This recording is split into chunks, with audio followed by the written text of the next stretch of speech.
நல்லா புரிஞ்சுக்கோங்க.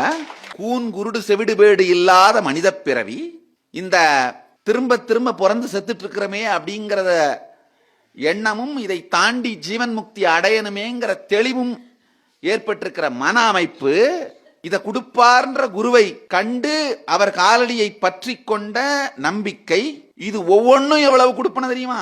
இந்த முதல் இது கிடைக்கிறதே கோடி கோடி ஜீவராசிகள்ல 700 கோடி பேருக்கு தான் இது கிடைச்சிருக்கு. 700 கோடி மனுஷ உடம்பு தான் இருக்கு. அந்த 700 கோடி மனுஷ உடம்புல இந்த இரண்டாவதான வாழ்க்கையின் இறுதியை, உச்சத்தை, ஜீவன் முக்தியை தேடுற தெளிவு அதிகபட்சமா மிஞ்சி போனா 1 கோடி பேருக்கு தான் கிடைச்சிருக்கு. அந்த 1 கோடி பேர்ல குருவை பார்த்து அந்த நம்பிக்கை, ஸ்ரத்தை மொத்தமா என்ன அதிகபட்சமா சில ஆயிரம் பேருக்கு கிடைச்சிருக்கு. அந்த சில ஆயிரத்துல தான் இங்க 100 பேரா வந்து உட்கார்ந்துருக்கீங்க.